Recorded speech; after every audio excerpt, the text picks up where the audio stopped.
지금 시기엔 특히. 안녕하세요, 고광사 방송입니다. 현생을 열심히 살다 보니 업로드가 좀 뜸해졌는데 이제 초심 찾고 열심히 해야지 했는데 수능이 얼마 안 남았네요. 약속했던 고전시가 연기작품 전체 정리는 다음 주 초에 올라갈 예정이고요. 빨리 올리고 싶었는데 그 자료를 만들어야 돼가지고 자료 만드는 게 보통 일은 아니더라고요. 미안합니다. 올릴 예정이고, 오늘은 짤막한 영상을 한번 준비해서 와봤는데 D-19일 요 시기에 여러분들께 어떤 잔소리를 해드리면 도움이 될까 생각하다가 이런 주제를 정해봤어요. 현장 수업에서는 가끔 하던 잔소리의 내용인데 지금 시기엔 특히 외부로 시선을 돌리면 망한다. 괜히 재수없게 망한다는 얘기에서 좀 미안한데 높은 확률로 망하겠죠. 근데 외부로 시선을 돌리는 경우가 되게 많아요. 내부와 외부의 기준은 뭐냐면요, 여기서 제가 말하는 개념을 명확히 해야 되니까 시험지입니다. 시험지에 있는 글자들, 거기서 벗어난 생각들은 싹 다 외부예요. 어떤 측면에서 말씀드리는 거냐면 첫 번째는 연계작품 공부죠. 혹은 지금 시기에 하는 사람은 많이 없겠지만 배경지식 공부도 여기에 포함될 것 같습니다. 수능 국어는 읽고 생각해서 답을 고르는 게임이거든요. 근데 우리는 이게 불안하니까 외부적인 준비를 엄청 많이 하고 싶어 해요. 올려드릴 거거든요. 연계작품 정리 고전 시각까지는 올려드릴 예정인데 요청을 많이 주셨지만 절대 안 올릴 내용이 있어요. 소설이 막 길고 공부하기 막 짜증나고 그러니까 외부적인 지식들을 막 공부해서 준비하면 읽기 좀 수월하지 않을까? 이런 생각을 하는 친구들이 많이 있죠. 근데 제가 수능을 준비한다 할지라도 전 절대 소설 작품에 대한 대략적인 내용 정리 이런 것들은 공부하지 않을 거예요. 왜? 그냥 시험지 안에서 준비한 대로 읽고 문제 풀면 그렇게 어렵지 않게 끝낼 수 있는 게 소설이기 때문에 그렇죠. 소설은 특히 그렇다라고 썼고요. 운문문학도 올려드리긴 할 거지만 운문문학도 마찬가지이다. 이렇게 말씀드리고 싶네요. 외부적인 것들을 준비하는 게 아닙니다. 문학은 이것만 준비되어 있으면 끝나요. 첫 번째 작품 읽는 법. 현대시와 현대시가 아닌 것들이 달라야 하고요. 또 현대시, 고전시가 그리고 소설들 이렇게가 달라야 합니다. 여기 하나 더 있다면 수필도 달라야 하고요. 다르게 읽어야 하는데 그 읽는 법이 준비됐냐 이거죠. 작품들에 대한 내용 공부를 해서 달달달 외웠어. 그런 준비 말고 처음 보는 작품을 읽어낼 수 있는 나만의 기본적인 방법이 준비됐냐 이거예요. 이런 것들에 대해 엄청난 중요도를 두고 수업을 진행합니다. 특히나 현대시는 꼭 혼자 읽고 보기에 의존하지 않은 채 읽고 대략적인 주제를 뽑아낼 수 있어야 된다. 이렇게 많이 말씀을 드리고 있고, 고전 시간은 보기를 읽고 보기에 벗어나는 내용만 찾으면 된다 라고 말씀드리고 있으며, 소설은 보기를 읽고 보기에서 주는 미션을 받아서 그 미션을 수행하듯이 작품을 읽어야 된다 라고 말씀을 드리고 있어요. 제가 수업하는 이런 내용이 아니더라도 자기만의 방법이 준비됐냐 이거죠. 작품에 대해 미리 공부해서 알고 있을 거야 말고 모르는 작품이 나왔을 때 읽어낼 수 있는 방법이 먼저 준비가 되어 있는지를 확인하셔야 될 거예요. 이게 바로 시험지 내부에서 벌어지는 일이니까. 근데 작품에 대해 더 알고 있으면 좀 더 수월하지 않을까?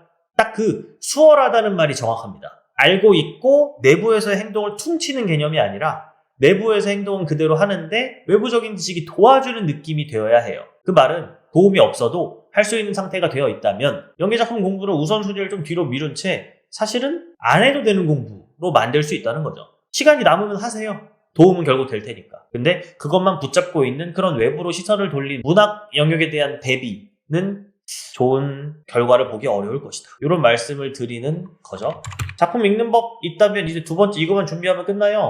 판단 기준. 문학은 애매하지만 문학 문제풀이는 애매할 수가 없다. 문학은 원래 각자의 답을 만드는 게임이지만 문학 문제풀이는 답이 하나밖에 없을 것이다. 출제자도 그걸 알고 있기 때문에 당연히 엄청나게 확실한 답을 만들었을 텐데 어떤 기준으로 우린 판단해야 되는가? 준비됐냐고요. 관련 영상 많이 올려둔 게 있습니다. 그거 참고해 주시면 좋을 텐데 꼭 제가 수업하는 내용 아니더라도 똑같습니다. 자기만의 판단 기준을 가지고 있는지가 중요한 거지 미리 공부한 내용을 아무리 쌓아봤자 판단 기준이 그때그때 달라지는 그러한 상태가 된다면 좋은 성적을 실전에서 거두기는 아마 쉽지 않지 않을까. 망한다는 좀 극단적인 표현을 사용했지만 실제로 이런 일이 벌어지는, 이런 비극이 벌어질 확률이 높지 않을까 하는 게 첫 번째 내용이었습니다. 배경지식 공부는 더 말할 필요도 없겠죠. 잘 읽고 잘 풀면 되는 그걸 준비해야 하는데 그게 불안하니까 외부적인 배경지식을 준비해서 내가 아는 내용이 비문학으로 나오길 바라겠다? 쉽지 않은 생각이다. 두 번째, 시간관리. 시간관리가 잘 안 되는 게 많은 친구들의 이슈일 거란 말이죠. 근데 이 시간관리가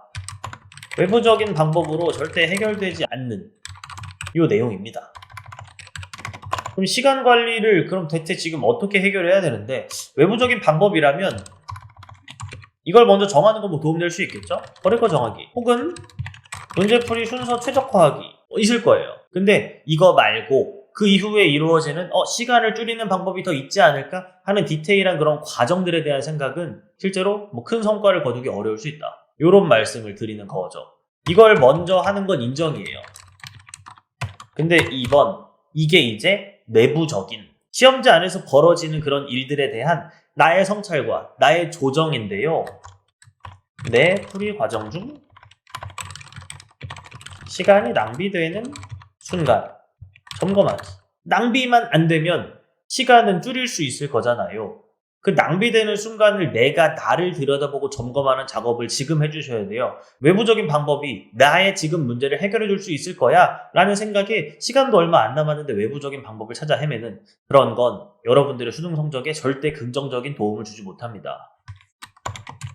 그리고 이번에 이제 플러스 되는 내용인데, 전체적인 나의 문제풀이 행동이 지문 읽기 포함 그냥 다 느리진 않은지, 약간씩 빠르게 모든 행동을 해줘야 실전적인 시간 관리가 되는데 그게 전혀 안 되고 있는 건 아닌지, 이것도 점검이죠. 제일 효과적인 성적을 올리는 방법, 지금 시기는요 무조건 점검 및 조절이에요. 어려운 거죠. 근데 이건 나를 들여다보고 내 시험지 안에서 벌어지는 일을 들여다보는 일이기 때문에 굉장히 내부적인 시선이에요. 외부적인 방법을 찾아서 해결을 바라지 마세요. 해결이 되지도 않을 뿐더러 엄청난 해결책이 있다고 하더라도 숙달이 안 돼요. 남은 시간 안에 내 문제를 돌아보고 문제를 제거한 다음에 장점을 살리세요. 그럼 분명히 좋은 성적 거둘 수 있다니까요. 시간은 방법으로 줄이는 게 아닙니다, 애초에. 그럼 뭘로 줄이는가? 연습으로 줄이는 거죠. 자신이 하고 있는 것들에 집중해야 합니다. 그리고 그 방법을 믿고 연습해서 자신의 방법이 숙달된 상태가 되면 할 수 있죠. 근데 외부적인 관심이 자꾸 생기게 되면 실제로 자신이 연습하고 있는 방법에 대한 확신이 떨어져요. 그러면 열심히 연습하는 그런 횟수도 줄겠죠. 힘들어집니다. 그럼 결과적으로 시간 부족은 해결되지 않은 상태가 될 거예요. 사실 오늘 말씀드리는 내용 중에 시간 관리에 대한 측면이 가장 중요하다 이렇게 생각해도 과언은 아닐 거거든요. 요거 한번 생각해 보시면 좋을 듯. 구독, 좋아요. 마지막 세 번째 요거죠. 약점 체크. 약점 체크를 너무 거창하게 하려는 경향이 보이는 학생이 많아요. 실제로 엄청나게 많은 학생들이 자신의 약점을 엄청 거대하게 분석해서 해결책을 외부에서 구하려고 해요.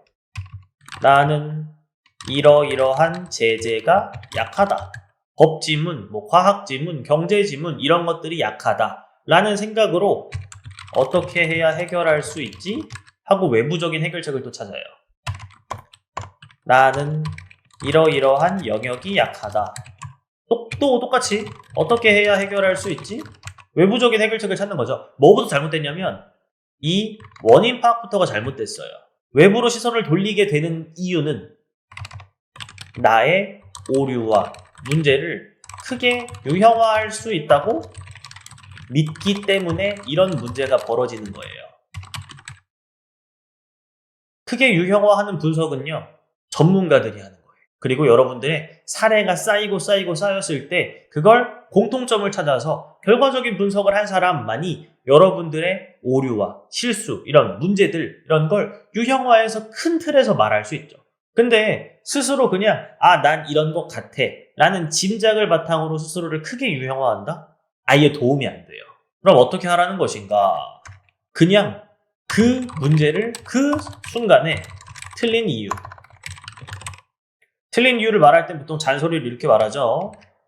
어렵고 모르겠는데 그 순간에 그 선택지가 답이라고 생각이 된 이유, 구체적으로 이거, 거기 안에 나의 오류가 있을 거예요. 그냥 그 순간의 오류를 분석하고 그 오류를 반복하지 않으면 좋아져요. 근데 엄청나게 떠나버리는 거죠. 자신이 만든 오류를 들여다보는 것이 아니라 나는 이런 사람인 것 같은데 해결책 어딨지? 시선이 또 외부로 가요. 자신의 해당 시험지에서 발생된 자신의 오류를 다음 시험지에서 반복하지 않으면 점수는 자연스레 오르고 약점 또한 없어집니다. 근데 이렇게 하지 않죠. 시선이 굉장히 외부로 가면서 무언가 거창한 생각들로 심지어 외부의 해결책을 구하는 일까지 하게 돼요. 성적 언제 올리려고 하는지 알 수가 없다니까요. 지금 시기엔 특히나 그런 시행착오를 겪을 시간도 별로 없을지도 몰라요. 시간이 없다라고 여러분들을 압박하는 그런 의도는 아니지만 실제로 시행착오를 겪을 시간까지는 없죠. 하지만 거꾸로 자신의 어떤 내부적인 시험지 안에서 벌어지는 그리고 내 안에서 벌어지는 그런 일들만 계속 생각하면서 내가 한 오류를 반복하지 않는 그런 연습을 계속 실전 모의고사로 해나간다면 충분히 여러분들이 목표로 하는 그런 점수까지 도달하는 성적 향상 이뤄낼 수 있거든요. 시간은 충분하다고 못하겠지만 가능하다라는 말씀은 드릴 수 있을 거예요. 근데 만약 이런 것들을 다 외부로 시선을 돌려서 다른 어딘가 해결책이 있겠지 이런 생각을 가지고 내용을 진행해 나간다면 아까 말씀드렸듯이 해결책이 실제로 없기도 하고 있다고 하더라도 숙달이 되지 않을 것이다. 이런 말씀을 드리면서 자신의 문제를 돌아보고 점검과 조절을 하는데 남은 시간을 다 써도 시간이 충분하게 막 넘치진 않을 것이다.